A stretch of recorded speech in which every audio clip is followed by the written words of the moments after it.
Welcome to the Pardash channel. Today we explain Leviticus chapter 26 in a clear and simple way, step by step. Okay, so let's dive right into this explainer. We're looking at a truly fascinating and honestly a pretty intense text today.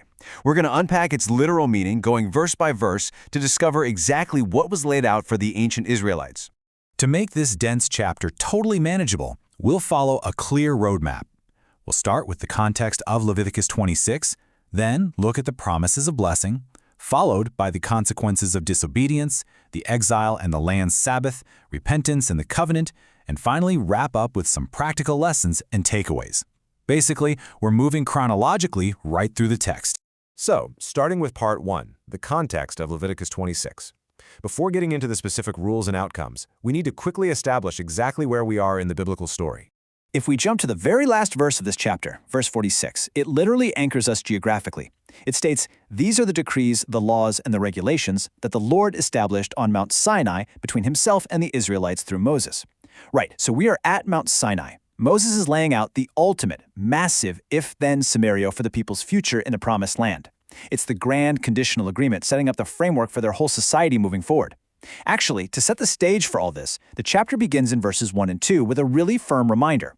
Do not make idols and observe the Sabbaths. With that foundational context set, the text launches right into the core conditions. That brings us to section 2, the promises of blessing. The chapter opens with an incredible list of conditional promises right out of the gate in verses 3 through 13. God says, if you follow my decrees and are careful to obey my commands, let's look at what happens. The text promises holistic physical rewards. Verse 4 guarantees rain in its proper season. Then verse 5 gives us this wild image of absolute agricultural abundance. It says the threshing will continue right up until the grape harvest.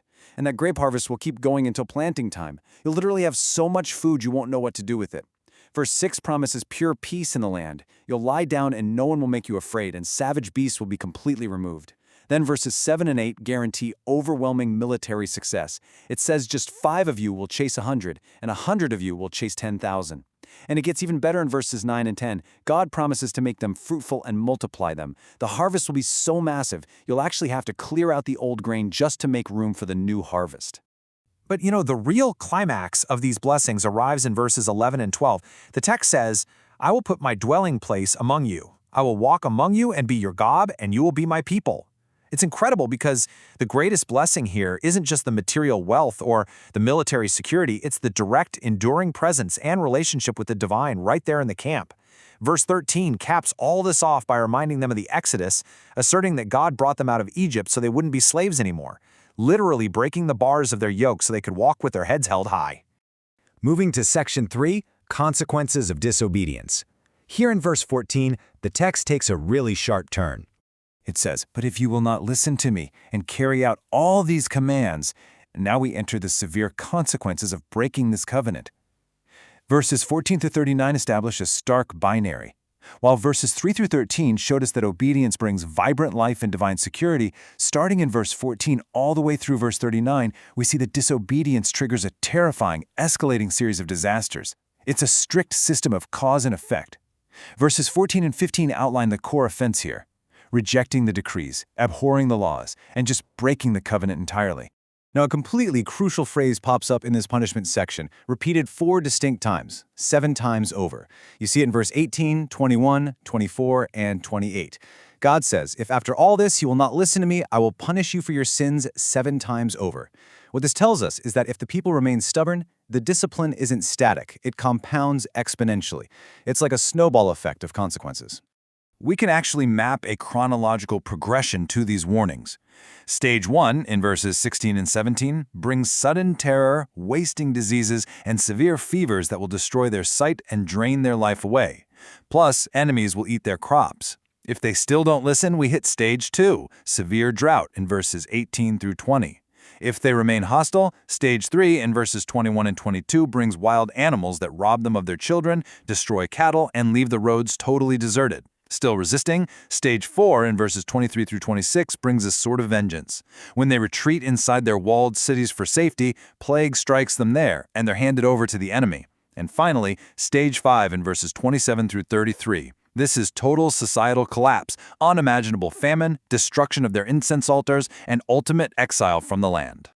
Let's look a little closer at the language used here, because it's incredibly vivid. Verse 19 literally explains that second wave of punishment, the drought. God says, "I will break down your stubborn pride and make the sky above you like iron and the ground beneath you like bronze."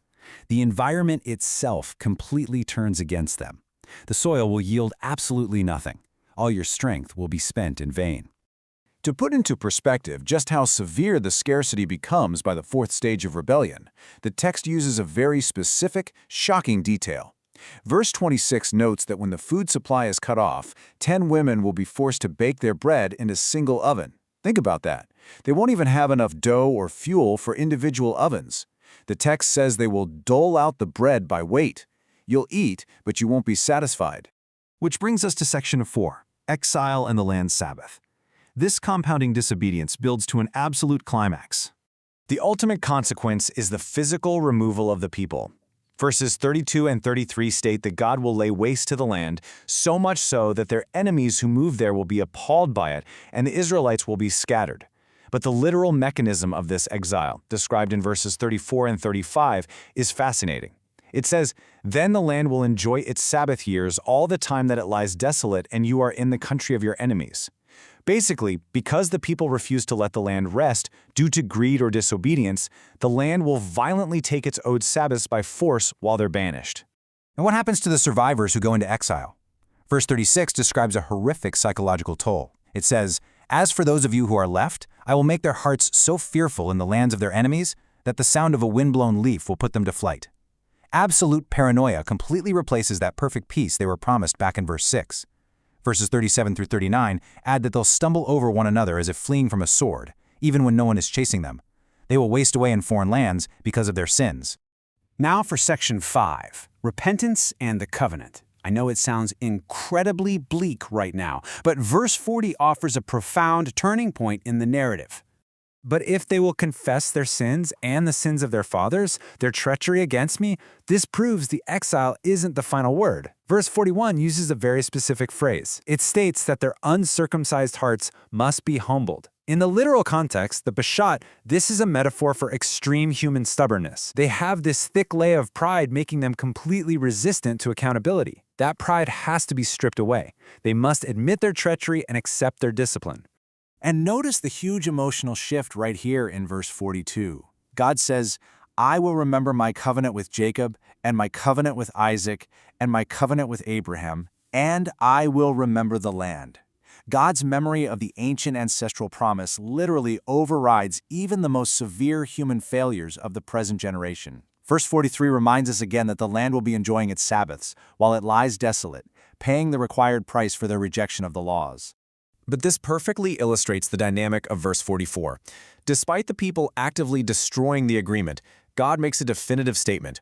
"Yet in spite of this, when they are in the land of their enemies, I will not reject them or abhor them so as to destroy them completely, breaking my covenant with them." Even when the agreement is totally shattered from the human side, the foundation remains intact. He is the Lord their God. And verse 45 states, "He will remember the covenant with their ancestors, whom he brought out of Egypt to be their God." So, let's move into our final section, section 6, practical lessons and takeaways. Having walked step by step through the blessings, the curses, and the redemption, let's synthesize these ancient verses into practical life lessons based purely on the text itself. Throughout this explainer, we've stuck to the Peshat, the simple, direct, literal interpretation of the Hebrew text. No mystical additions, just what's actually written. And by doing so, we clearly see that Leviticus 26 is fundamentally a blueprint about the inescapable reality of cause and effect in human behavior. Here's what this literal journey teaches us.